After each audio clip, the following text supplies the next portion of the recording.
Welcome. Thank you for joining us for today's webinar.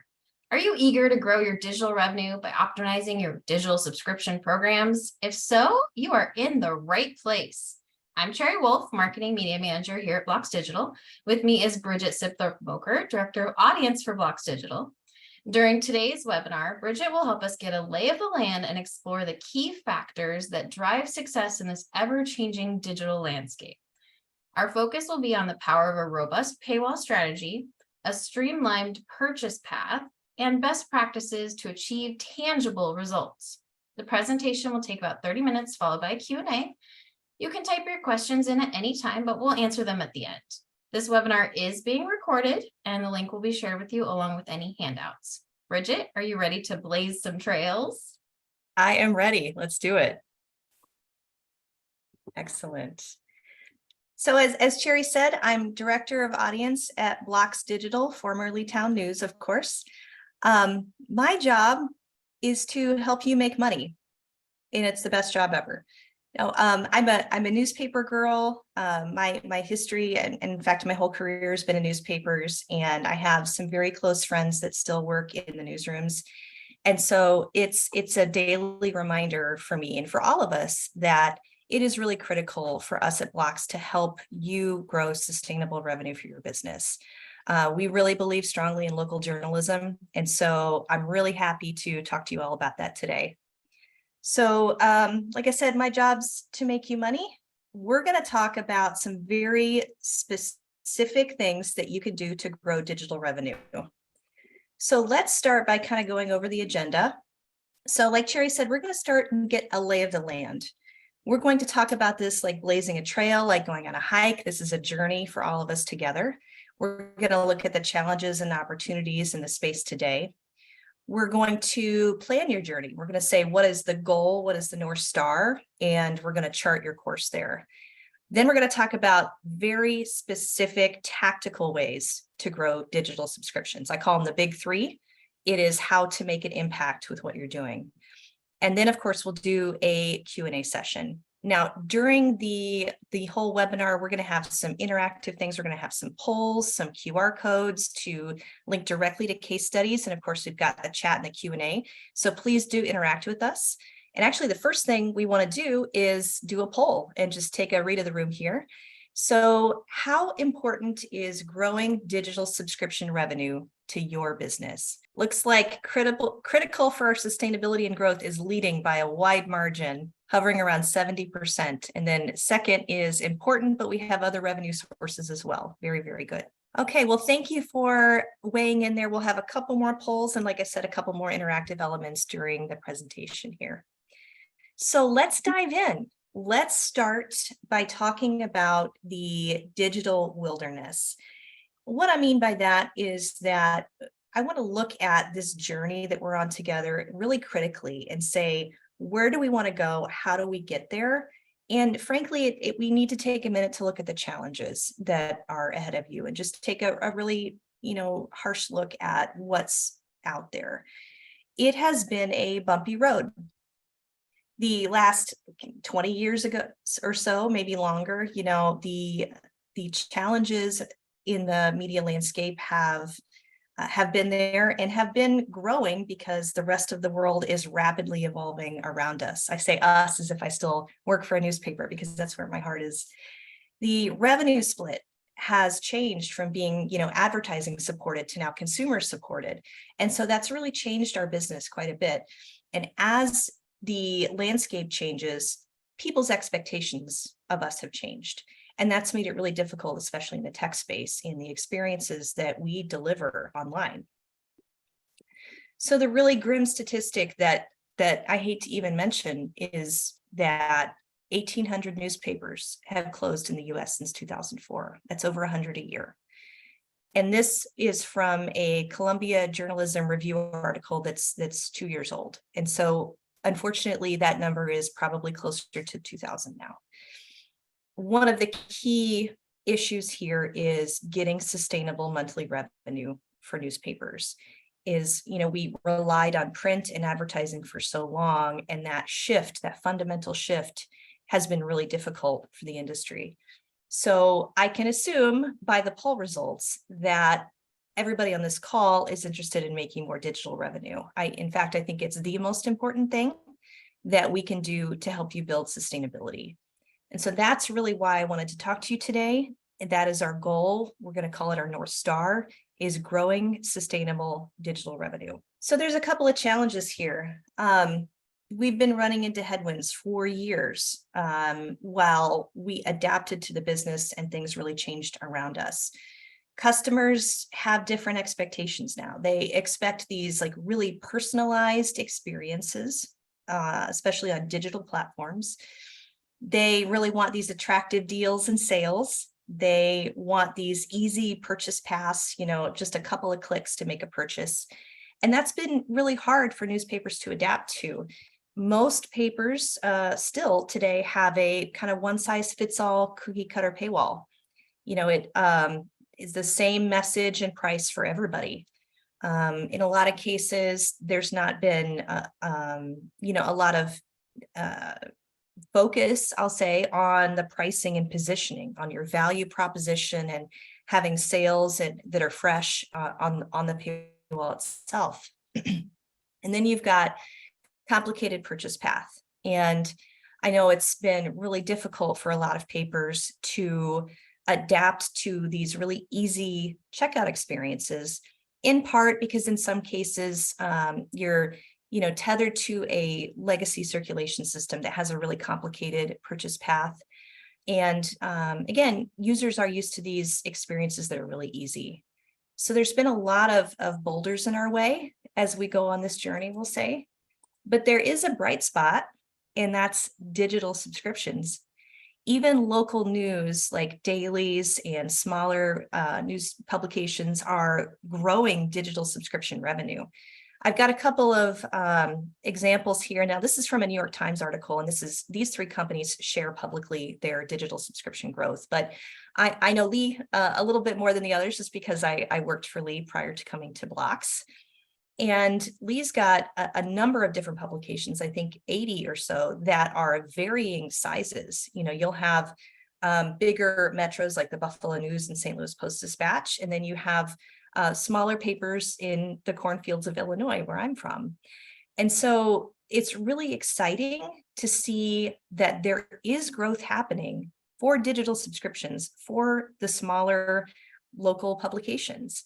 And I think that's really critical. It's not just the big guys that are growing. There's opportunity for everybody. So I find that really encouraging. And I think that speaks to how we can help you grow as well. So let's go on this journey together, and let's start out with kind of mapping it out. Let's chart our course. Now, I think it's important to have a trailblazing mindset to be able to be excited to move forward and adapt, and maybe do some things that you've never done before. With every journey, we always start with a North Star, with a goal. We need to know where we want to go, right? We need to establish that goal. I'm going to jump out on a limb and say we want to grow digital subscription revenue. So I've given you that one. That one's easy, right? We want to grow that sustainable revenue. So we need to navigate the unknown before we get to where we're going. We have to figure out where we are. So if you think about it, if you're going on a trail walk or hike or something, the first thing you do is establish where you want to go. I want to go see these falls or whatever. And next thing you know is where am I right now? It's, whether you have a map or whether you have one of those big boards, you're looking for the you are here. And so it's really critical to take a look at what you've got, kind of take stock of where you are now, so you know where to start and you know where you need to go. And then the third thing is just get going and really stay focused on the core objective. So stay focused on growing digital subscription revenue, because that's really going to help you define where you need to go. So quick aside, does anybody remember this comic strip? If you do, put it in the chat. What's the name of the comic strip and the name of the funny little boy here that's going on these funny journeys? So while you put that in, go ahead and guess.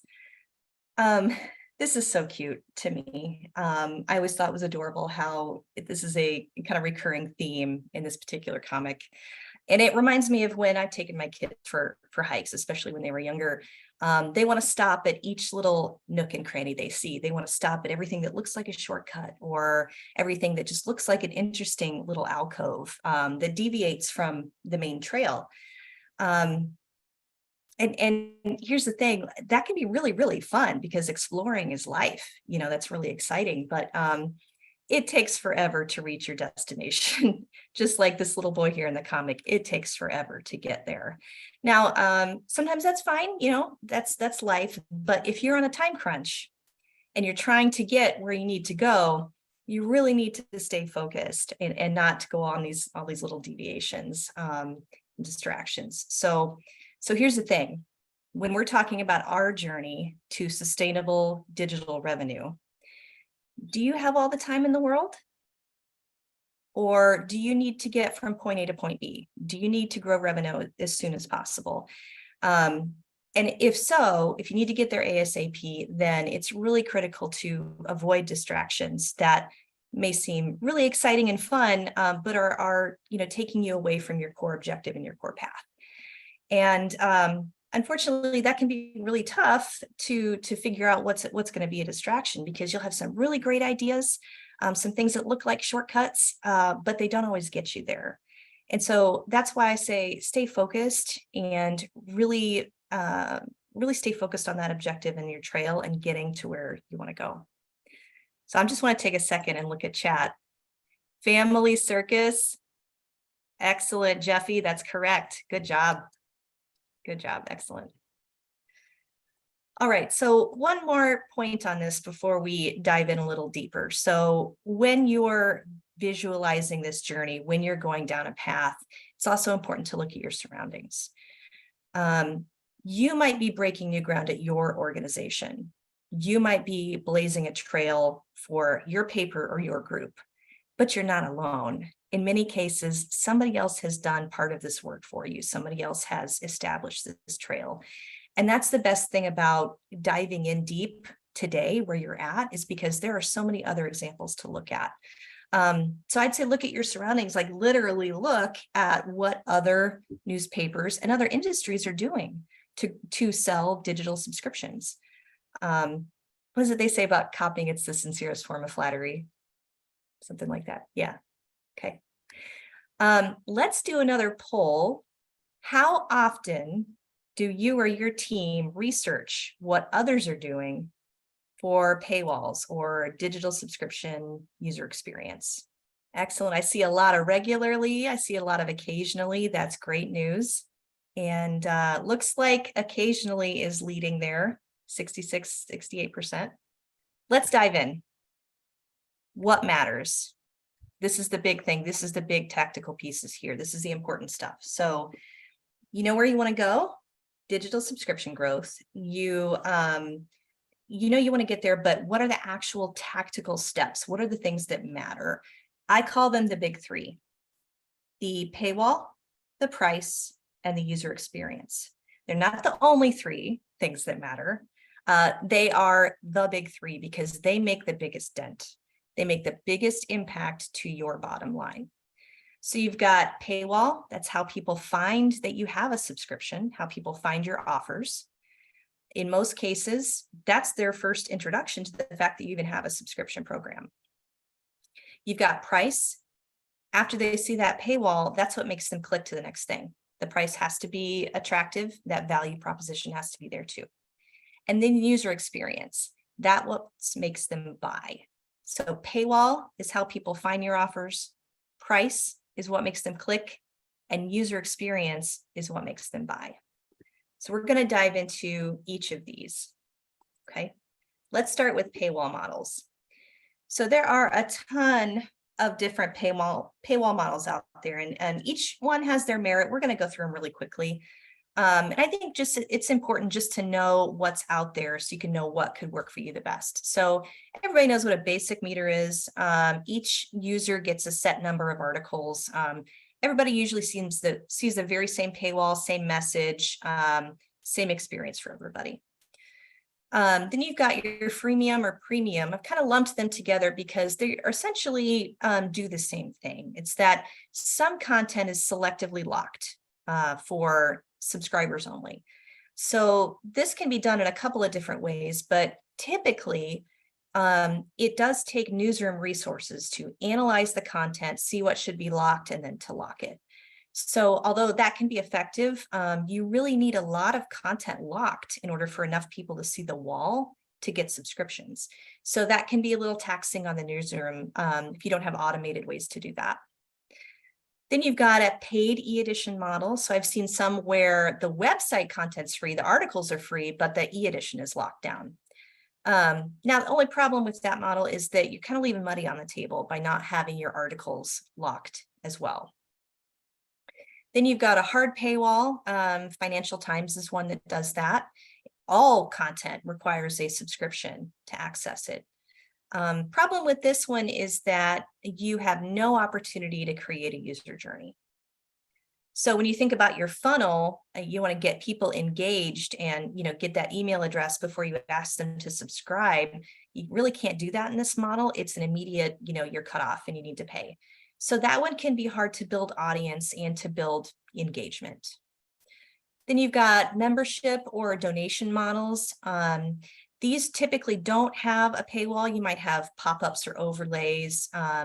All of the content is free and open, and I love that ideologically, but end users are asked to donate. But one of the difficult things is you have to put a lot of time, effort, and money into promotion.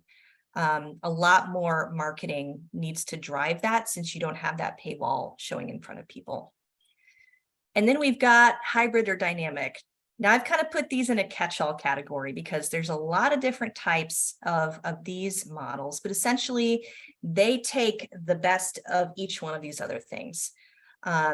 It's a combination. They usually have personalized paywalls triggered by user behavior, propensity. You can do some metering, you can do some targeted grouping, you can lock some stuff, and that's what Audience Plus is. BLOX Audience Plus is a hybrid or dynamic meter.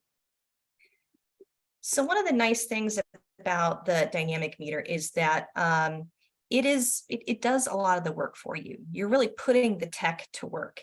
Now there's lots of different meters out there, but I'm going to talk about Audience Plus. So you're really using the meter and sort of a set established framework to do the work for you. So you don't have to selectively lock every article, but you are building a user journey. It's based on user journeys. You're trying to get people at the top of the funnel, let them sample, get them engaged, and then ask them for a subscription. So essentially, this kind of wall, Audience Plus specifically, does kind of a mix and match. So you can have some metered content, you can have some hard locked content, you can have some free and open content like sponsored content, for example. So you can really mix and match these different things based on section, keyword tag, all of that stuff. Another really critical thing is that you are protecting against bad actors that are trying to use ad blockers or private browsers to get around. And I call them freeloaders, people that don't want to pay. And it's really important to protect that content, right? And then BLOX Audience Plus has some really big improvements lately in the intelligence behind it. We've had these advanced audience segments for quite a while that are built on propensity, but we just had a huge upgrade a couple of months ago that identifies these audience groups in real time. Now, what we're doing is saying who is coming back most often, and they fit in this light readers category, or who is coming back almost every day or several times, and they already have an account. These are brand lovers. These two audiences are crucial because they have a higher propensity to subscribe. So it's like finding the people that want to buy your stuff and you're able to speak to them more directly. So with Audience Plus, with these groups and with all these other things we talked about, you can have personalized paywalls. You can have a message that speaks directly to everybody instead of a one size fits all. So it's not the case like a meter where everybody has the same experience. You can lock some content, but you don't have to spend the time picking and choosing which content to lock. You can establish rules or let the meter do the work for you. Now, I know we talked about a lot of different things here, so I just want to note that For Audience Plus, we do have a recommended setup. We have a framework of what works for people. And so you have an established groundwork to start from, and you can modify things from there, and the paywall can grow with you. So I don't want you to think that you have to come up with all of the strategy stuff on your own. That's something we help with. Okay, so we talked about dynamic models, and I know there's a lot to it, but the most important question is, does it work? Do dynamic paywalls grow subscriptions? And the answer is yes. If you want to go ahead and get out your phone, your mobile phone, and open up your camera, I've got a QR code here. I know most of you probably know how to do this, but just in case, open up your camera and point it over that QR code. When you click it, it'll link directly to this case study, so you can read it later. So the long and short of it here is Lee Enterprises was running sort of a basic meter for a long time. Now they have a really great price structure. They have great marketing behind them, but the meter was sort of flat. Everybody gets the same thing. So they upgraded to the Audience Plus. They started with our recommended setup and even added a couple of additional rules on their own. And they had just incredible results. Now, like all of our case studies, they didn't change the price. They didn't do things like that. This was a controlled study. And the jump in conversions was just incredible. And that was because they bought into the intelligence behind those propensity groups. And they really had the meter, they put the meter to work for them. They put it out in front of more people, and that helped increase the sales. So take a look at that one when you get a chance. So we talked about the first of the big three. We talked about price. We talked about paywalls. Let's move on to price now. So you may have seen this article recently in Neiman Labs. It's based on a toolkits study. If you want to get out your phone again, point it at this QR code and you can go directly to the study. So this is not our article. This is from Neiman Labs. But if you didn't see it, this is really, really critical for you all to know that 82% of news publishers, large news publishers, are offering low-cost trials, discount offers that ramp up or increase to higher rates. Now, the reason this is important is because we've seen the biggest guys do it, Boston Globe, New York Times, Washington Post. They've been doing these things for years, where it'll be $1 for the first month or $1 for 6 months, and then it increases to a higher monthly rate after that. Now, this 82%, that's up from 75% a year ago. So you can see there's a really big shift in the industry of people doing these low-cost trials that increase to higher rates. The reason for this is it's a way to get your foot in the door. You're buying some time, you're getting that credit card, but you're also buying yourself a runway to convince people that you're worth paying for. And having that introductory offer is a way to get your volume up really, really high for sales, and it really works. Now you may say, hey, what's the retention like after a low-cost introductory offer?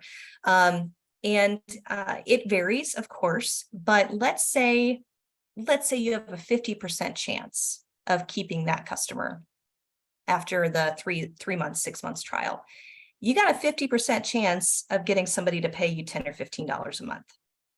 The volume is so high, so much higher when you do these versus a regular flat rate, that you make more money every time. And that's why so many publishers are doing this, the big guys and the larger, the national guys and the larger news publications too, for local. So purpose of these, again, is to convince them to give you that credit card number with an incredible offer. Let's take a look at a couple of real life examples here. So I pulled these a couple weeks ago. Possible that they changed their paywalls since then. And it's possible that I was targeted with a special offer. You never know. But here's what I saw. Boston Globe has been running this $1 for 6 month trial forever. They've shared a lot of information on retention in places like INMA, the International News Media Organization. And they found that the retention after that 6 month intro period was a very similar curve to somebody that just bought $10 outright. But again, the volume was higher, so they made more money. So that's why you see they keep running this same article, and you see a lot of other publishers been running the same offer for a long time as well. A couple other things just to notice is that both Boston Globe and Wall Street Journal position their offer around $1. Now, Boston Globe is $1 for 6 months. Wall Street Journal is $1 per week, but they're both positioned at that $1. I'll come back to that in a second. Another thing on Boston Globe is you'll notice these icons. There's a lot going on here, but it's not all text, so you're able to see really quickly what is included with that subscription: website, e-paper, app, newsletters. Sweet and simple, right? Another important thing is they have cancel anytime right under that button. There's been several studies out there that if you just have the words cancel anytime and people know that they can cancel, that makes them feel better about purchasing, and that increases acquisition rates. So Boston Globe, after that $1 really lengthy trial, they go to $27 a month. They're 99 cents a day rate. Wall Street Journal, a little bit different, positioned at that $1 per week. They don't have the nice icons, which I really recommend. But if you really think about it and read into it, once you click, you'll see that it's billed $4 every 4 weeks for 1 year. So it's $4 a month, essentially. Then it goes up to $38.99 every 4 weeks. So I think that's just really interesting that they both are kind of hooked on that $1 number, but they are positioning the offers in different ways. They're actually charging $4 instead of $1. So this is just a couple examples to get you thinking about what kind of walls, what kind of offers you have, and what others are doing. Just like we were talking about exploring the landscape, looking at your surroundings, that's what we're doing here. Food for thought. Okay, so we talked about paywall, we talked about price, and now we're going to talk about user experience. This is one of the most key things of the entire presentation, folks, because user experience affects your bottom line.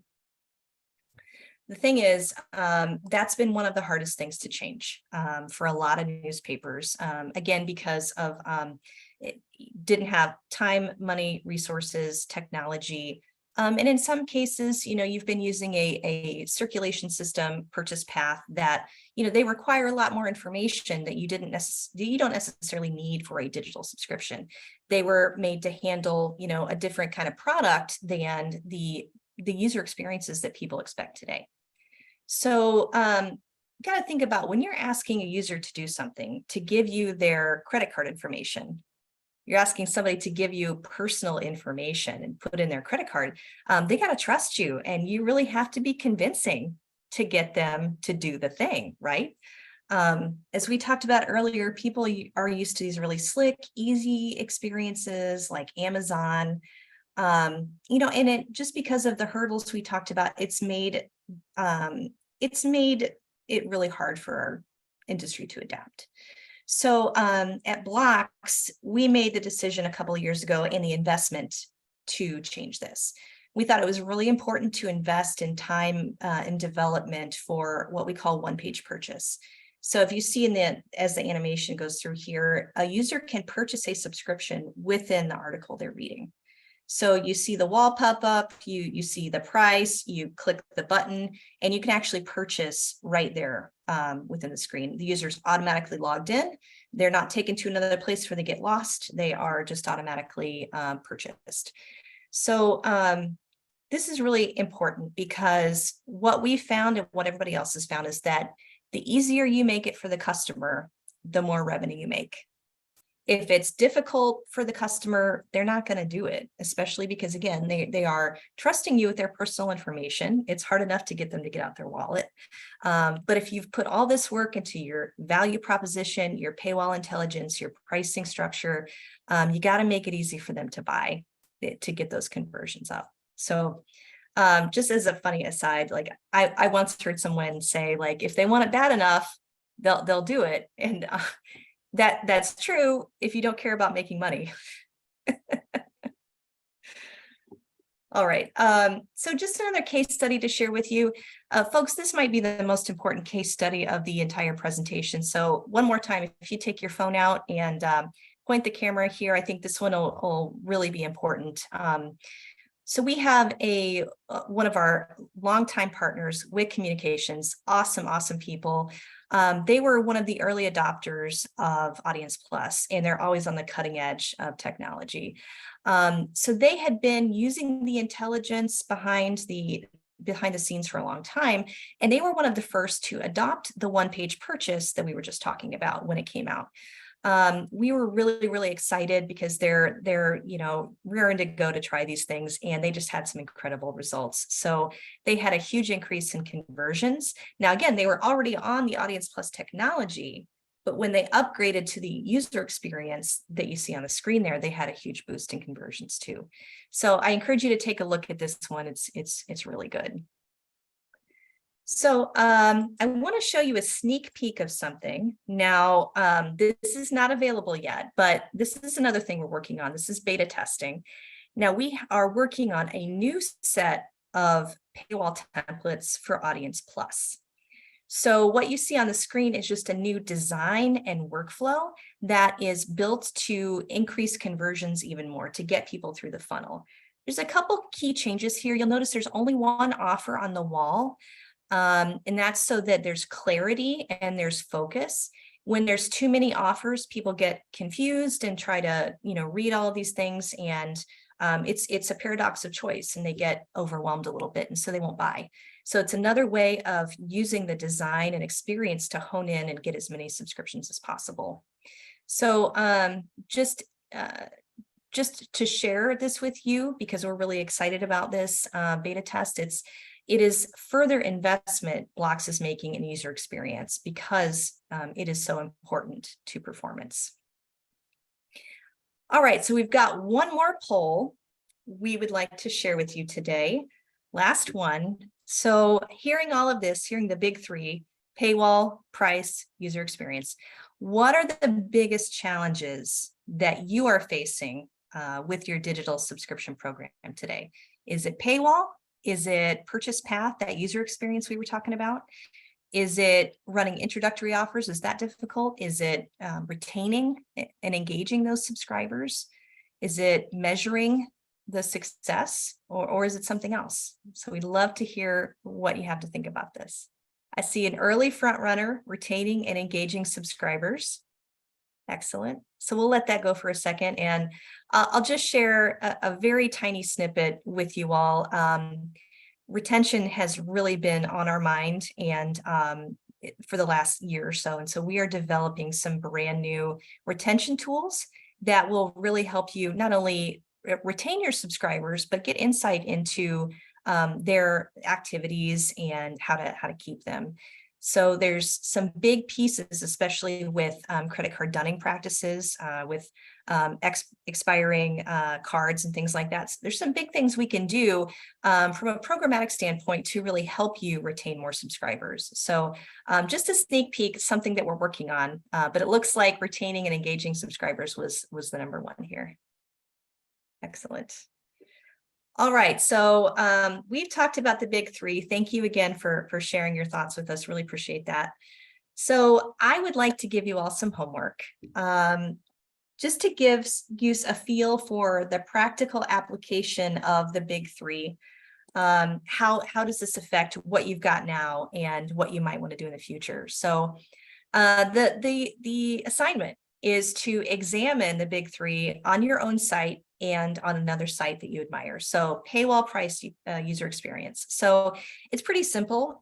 You want to go to your news website, preferably on your phone, because that's where most traffic is going these days. You want to click around until you trigger the paywall, and then start that checkout flow as if you were somebody interested in subscribing. So you want to go through that and just make some analysis, make some notes. Did it take a long time for me to hit the paywall? What's the price point? If I was a user, is it telling me why I want to subscribe? Then you want to repeat that same thing on another newspaper site or something completely out of the industry. So just like we looked at the paywalls from the Boston Globe, we looked at all of the pieces on that site and kind of went through at least that first part of the experience. So want you to go to your site, go to another site, and just analyze it and see how this measures up to you if you were an end user wanting to purchase. So I've got kind of a cheat sheet here of things to look for. So I don't expect you to write all these down. Cherry, I think you've got a handout for everybody. Is that right? We will share the PDF of the slide deck when we share the recording, but we'll also be sending this out later as a handy dandy checklist as well. Thank you. So with the caveat that this isn't all the best practices, these are the ones that I think are most important and that go with the most important big three: paywall, price, user experience. Okay.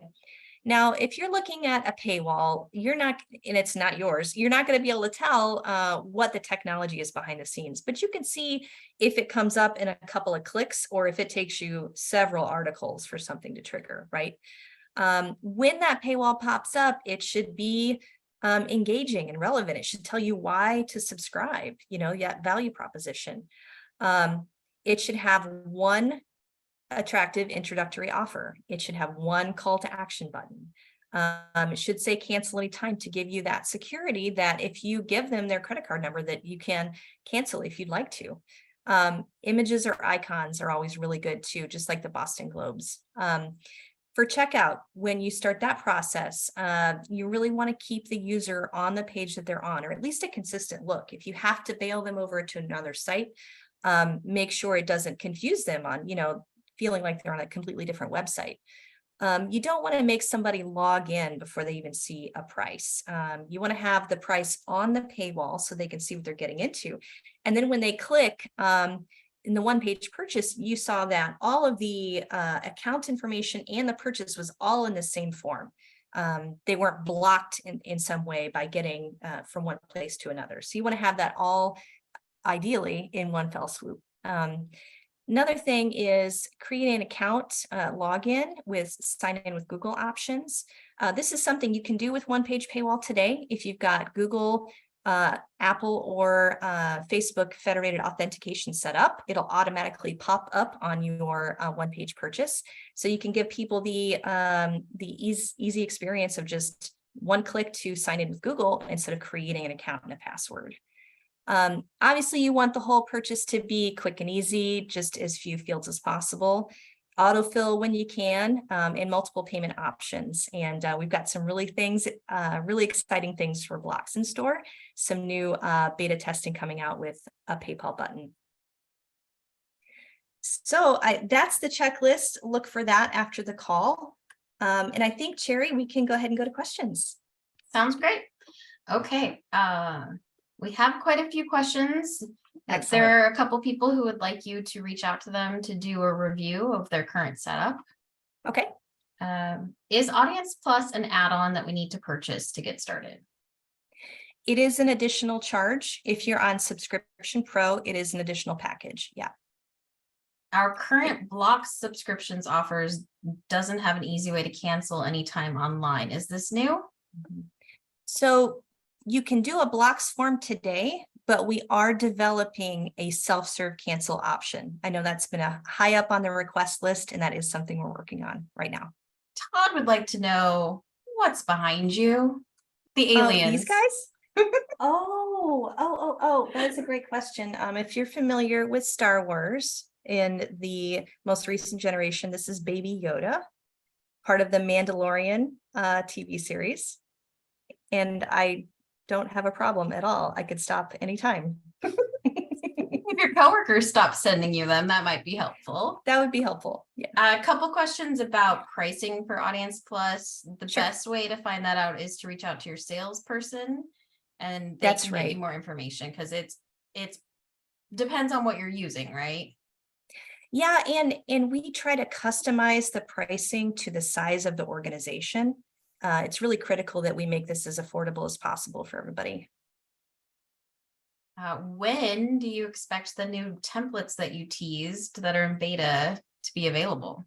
Yeah, it's probably at least going to be a couple of months. We're starting the beta program right now.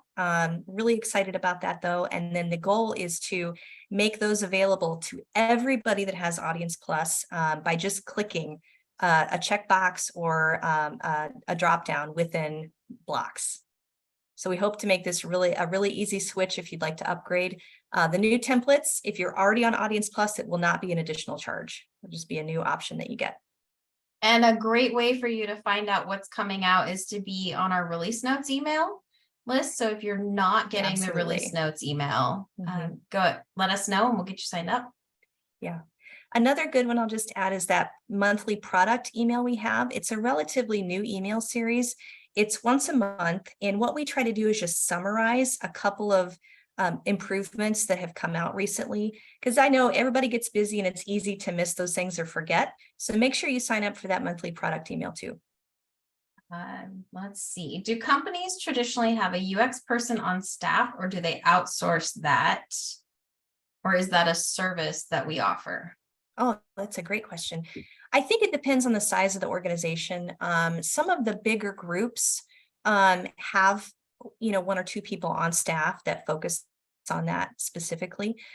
We have our own UX experts that internally that help us come out with these new templates and really analyze the results of the behavior of how people are getting through the funnel. In the case of the new templates we're working on, we actually worked with the Google News initiative to come up with these. So we had some consulting in there as well. So we don't offer expressly just user experience services at BLOX today, but we do utilize professional services to help us come out with these templates. So just to clarify, UX is user experience. Yes. Okay. One more slide here. Okay. So if you're interested in learning more about Audience Plus, here's a couple of ways that you could find out more information. My email address is right here on the screen. Although I'm not a salesperson, I'm the product manager and audience director. Happy to help direct you to the right person. If you want to do your QR code on your phone one more time, this goes directly to the Audience Plus landing page on our website where you can just learn more about the product. And then, of course, follow us on LinkedIn. We're really active on there. We've got a lot of updates and just things like the webinar today, a lot of promotions and insights. We had another question come in. Could we share more peer group data? So that's something that we can look into. Maybe a white paper or a blog post about what everybody else is doing. Another place to go is our community page, and we can share that link again as well. You can find out what everybody else is doing. Yeah. I'll just make a quick note on that though. We did a white paper last year. And it was looking back at a year and a half ago, we had about 80 sites that were using Audience Plus. And we went really deep on the different audience groups and the performance, meter stop rate, and the conversion rate. We published our conversion rate. And that has a lot of information. And what we do is we take a really high level of that info and distill it. So we don't, of course, share information between publishers. We would need everybody's consent to do that kind of thing, but we look at the aggregate at the top level. And now that we've got, I think, over 300 sites using Audience Plus, I think it's time to probably do another one of those studies. What do you think, Cherry? Yes, and we can definitely send a link with the recording out for that white paper as well. Perfect. So there are many ways to stay connected with us. If you're looking for documentation, you can find that at help.bloxdigital.com. You can call our support line at 1-800-293-9576 or visit bloxdigital.com/support. Today is actually the 6th-month anniversary of our rebrand, Bridget. So Excellent. if you guys haven't had a chance to check out our website, there's a lot of great resources. The white paper is on there, case studies that Bridget pointed to. And then, yes, please go follow us on LinkedIn. We have daily postings and lots of good information there. And thank you, everyone, for your time. We'll be following up with the people who wanted more information. But if you have any questions, reach out to us. Is there anything you'd like to add, Bridget? Nope. I really appreciate everybody coming out. Thank you. So with that, we will see you next time. Have a great day. Thank you.